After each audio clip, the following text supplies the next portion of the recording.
ঈদ উল ফিতরের বেশ কয়েকটি সিনেমা মুক্তি পেয়েছে। এর মধ্যে অন্যতম দুটি সিনেমা হলো শাকিব খানের বরবাদ ও আরফান নিশোর দাগি। ২ বছর আগের মতো এবারও শাকিব নিশো প্রেক্ষাগৃহে মুখোমুখি হয়েছেন।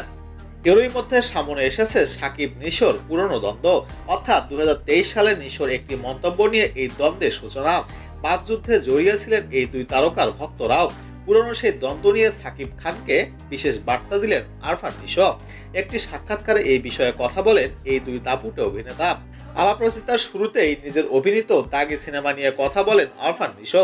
সমালোচকদের দৃষ্টি আকর্ষণ করে তিনি বলেন, যারা সিনেমা হলে গিয়ে দাগি দেখেছেন তারা গঠনমূলকভাবে সমালোচনা করুন, পছন্দ না হলে ভুলগুলো ধরিয়ে দিন। পুরো টিম জানতে চাই আমাদের কোথায় কোথায় ভুল ভ্রান্তি রয়েছে। এরপর ঢালিউড কিং শাকিব খানকে নিয়ে নিজের অবস্থান পরিষ্কার করেন নিশো। তিনি বলেন, শাকিব খান ইন্ডাস্ট্রিতে আমার সিনিয়র, তাকে আমি যথেষ্ট সম্মান করি। আমার সুড়ঙ্গ যখন আসে তখন তাকে সম্মান দেখিয়ে অনেক কথা বলেছিলাম।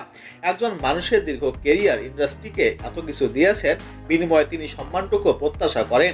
সম্মান ছাড়া তো কিছুই চান না তিনি। আমার কাছে সবসময় তিনি সম্মানের তুঙ্গে থাকবেন।